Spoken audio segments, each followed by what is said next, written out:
all the Epstein files. Nice to talk to you. Thank you, Mr. President. I've got one plan. This is a lot smaller than it looks on TV.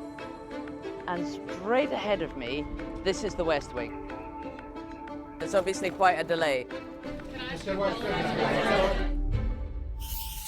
I'm Sarah Smith, the BBC's North America editor. This is the White House.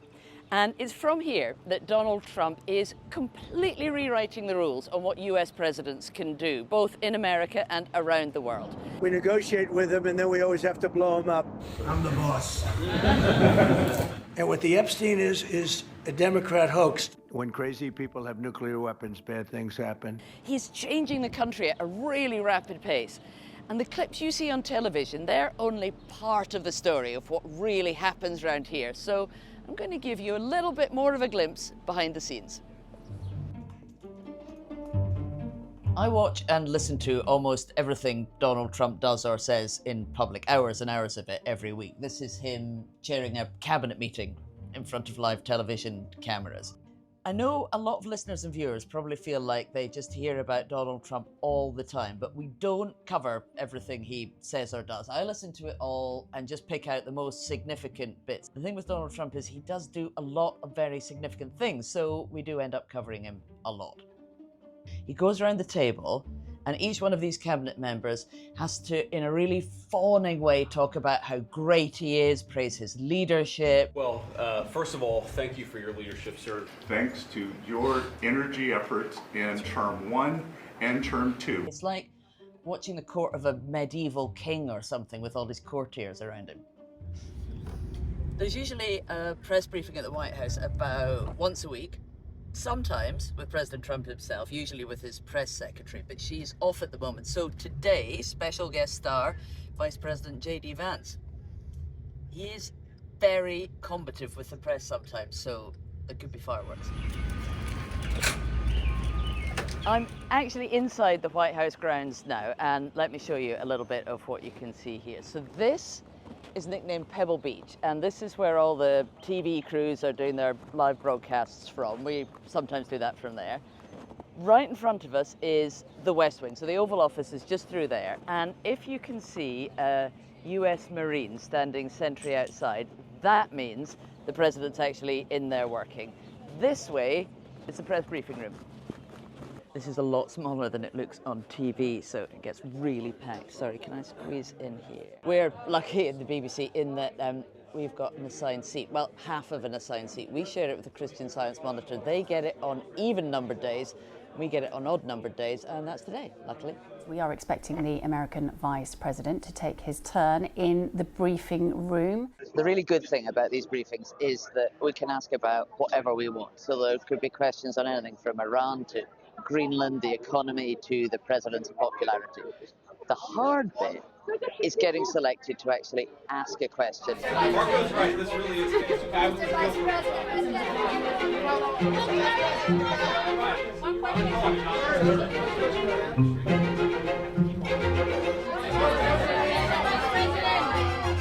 What's America to you? No luck today. Sometimes it's actually easier to get a question to President Trump himself. A few months ago, I asked him why he's so determined to take over Greenland. Please, go ahead, ma'am. On Greenland, Mr. President, why is it so important to you to own it when you have a military presence there, which you could expand to affect the security? Because when we own it, we defend it.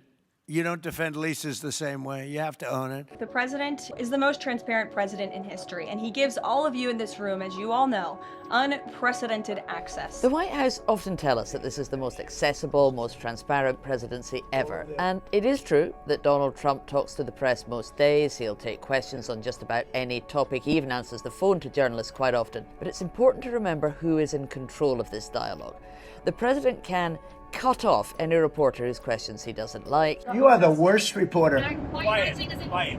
He can end a press conference or a phone call at any time. This country is not going to have communists. Thank you very much. Otherwise, we just go back and do what we have to do. Thank you very much. This is not the same as sitting down to a lengthy, in-depth interview. So while there is a lot of media access to Donald Trump, it is pretty important not to confuse that with accountability. Also tonight, reports suggest the US and Iran have reached a deal to try to end the war.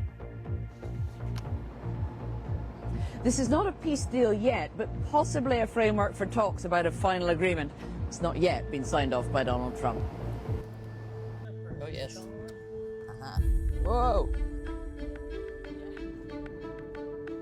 Right, so we need to try and file the radio as quickly as possible. Where are you? 11 minutes past. It's important to stress this is not a peace deal. This is a proposed agreement that would extend the current ceasefire for 60 days and provide a framework for negotiations and reaching some kind of final deal. That got a little bit frantic. Just about half an hour before the 6 o'clock news, we got confirmation from US officials that they are close to agreeing a deal with Iran. Not a peace deal, but just an agreement to extend the ceasefire and start the really tough talks about Iran's nuclear program. So all of a sudden, I had to prepare to appear live on the 6 o'clock news and deliver a headline for them, whilst at the same time trying to send a voice report to the 6 o'clock news on Radio 4. So this is what happens sometimes. Everything's going along quite peacefully, and then suddenly there's a burst of news right around the time that we have to go on air, and before you know it, it's all rather frantic.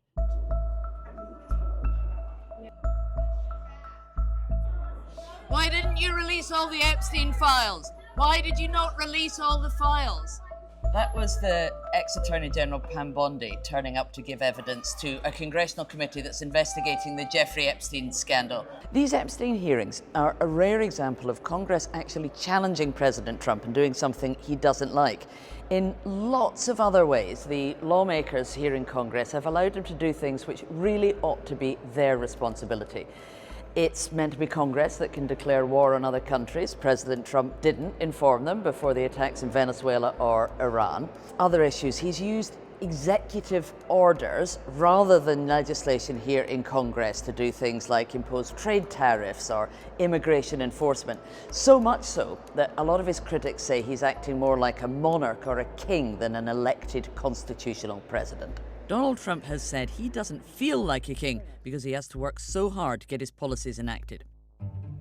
A journalist contact book, all the phone numbers of their various sources that they have stored, is one of their most precious assets. And there's one number everyone in Washington wants, and that is the personal cell phone of President Donald Trump. Because if you've got the number, and I do, you can just call the President of the United States and he might speak to you. Because I see his schedule in advance each day, I know when he's busy with a public event or an important meeting, or when he's got some downtime and he might be prepared to talk.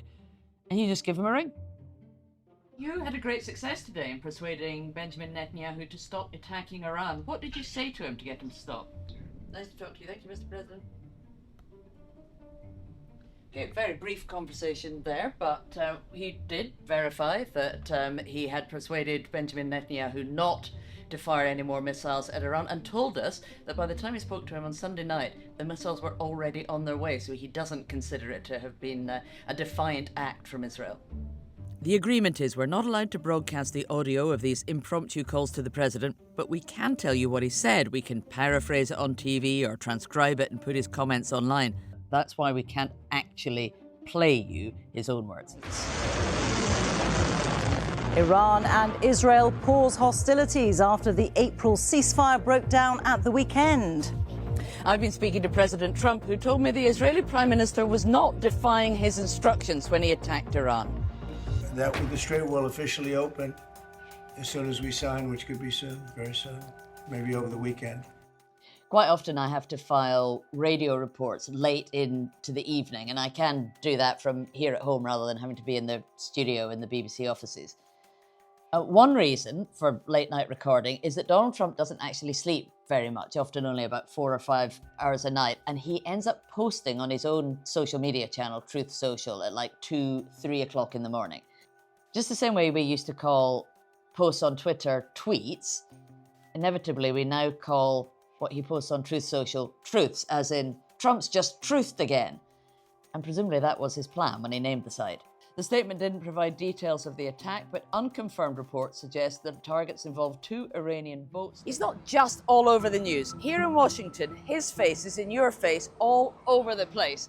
He's on these massive banners outside some government buildings.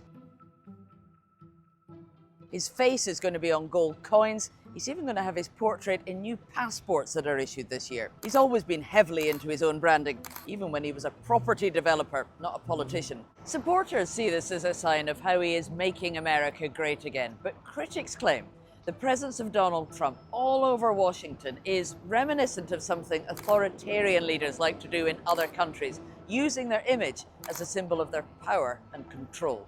Donald Trump is basically remaking the city in his own image, and he's dramatically reshaping the country as well. He's going further and faster than anyone anticipated, with his critics saying the things he's doing are not just wrong, they're unconstitutional.